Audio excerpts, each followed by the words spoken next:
আপনি WhatsApp use করেন অর্থাৎ এই সেটিংগুলো সম্পর্কে জানেন না, তার মানে আপনি খুব তাড়াতাড়ি বিপদে পড়তে চলেছেন। আজকাল যে বড় বড় স্ক্যামগুলো হচ্ছে সেগুলো কীভাবে হচ্ছে, আপনার আমার মতো কিছু মানুষের কয়েক সেকেন্ডে হোয়াটসঅ্যাপ হ্যাক করে এই স্ক্যামগুলো চালানো হচ্ছে। মানে আপনার আমার হোয়াটসঅ্যাপ কেউ লুকিয়ে লুকিয়ে চালাচ্ছে, আমরা বুঝতেও পারতেছি না। সো আপনি যদি এই কয়েকটা সেটিং করে রাখেন, কেউ আপনার হোয়াটসঅ্যাপ আপনি ছাড়া কোনো দিন লগ ইন করতে পারবে না, অর্থাৎ অ্যাক্সেস নিতে পারবে না। So guys, welcome to my channel. আগেই বলে রাখি, ফুল ভিডিওটা দেখতে হবে, নাহলে কিন্তু কিছু বুঝতে পারবে না। সো চলে আসলাম আমি আমার ফোনের হোম স্ক্রিনে।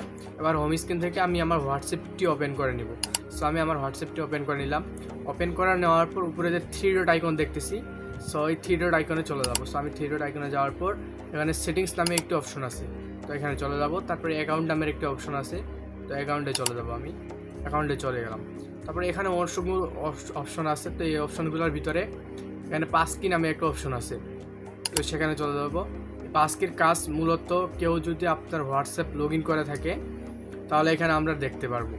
যেমন এখানে আমার একটু হোয়াটসঅ্যাপ লগ ইন করা আছে আমার উইন্ডোজে, সো এখানে কিন্তু আমার দেখাচ্ছে। আমি চাইলে এখান থেকে রিমুভ করে দিতে পারি।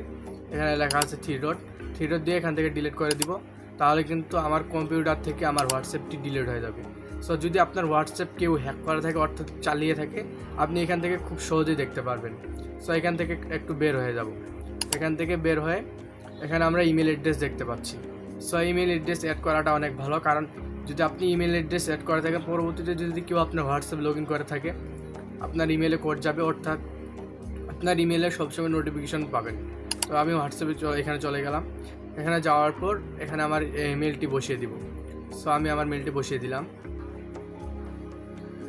সো আমি আমার মেলটি বসিয়ে দিয়েছি। তারপর নিচে যে নেক্সট বাটন আছে, তো নেক্সট বাটনে চাপ দিয়ে দেবেন, অর্থাৎ আমি নেক্সট বাটনে দিয়ে দিলাম। ওরা অটোমেটিক একটি ভেরিফাই করবে। আমার ভেরিফাই কমপ্লিট। এই মেলটি আমার যেহেতু এই ফোনে আসছে, তার মানে আমার ভেরিফাই কমপ্লিট, অর্থাৎ ওরা নিজে থেকে ভেরিফাই করে নিছে। এবার একটু বেগে চলে আসবো। আসার পরে এখানে টু ফ্যাক্টর ভেরিফিকেশন, এখানে একটা অপশন আছে। এটা ফুললি খুব গুরুত্বপূর্ণ জিনিস। এটা যদি আপনি অন করে রাখেন, কেউ আপনার হোয়াটসঅ্যাপ কোনো দিন নিজের কন্ট্রোলে নিতে পারবে না, একমাত্র আপনি ছাড়া। সো এখানে চাপ দিয়ে দিলাম। এখানে তো আবার টু ফ্যাক্টর অন করে দিব। সো আমি টু ফ্যাক্টর অনে চাপ দিয়ে দিলাম। এখানে আমার একটা পাসওয়ার্ড দিতে হবে, যেটা আমি সবসময় মনে রাখবো, অর্থাৎ পরবর্তী যে কেউ লগ ইন করতে যাই এই পাসওয়ার্ডটা চাইবে মাস্ট। সো আমি জাস্ট আপনাদের দেখানোর জন্য 6 থেকে 1 পর্যন্ত দিয়ে দিলাম। 6521, আবার দিব 6521। ওকে, সেভে দিয়ে দিলাম।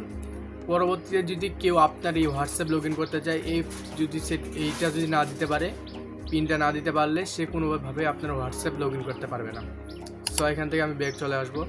ব্যাক চলে আসার পর সিকিউরিটি নোটিফিকেশন নামে একটা অপশন আছে, সো এখানে একটা চাপ দিয়ে দিব। এখানে যে নিচে অপশনটি আছে এটা অন করে দেবো। এটা অন করে দিলে আপনার ফোনে একটা কল আসবে, অর্থাৎ মেসেজ আসবে। তারপর কেউ আপনার হোয়াটসঅ্যাপ লগ ইন করতে পারবে, তাছাড়া কেউ আপনার হোয়াটসঅ্যাপ লগ ইন করতে পারবে না।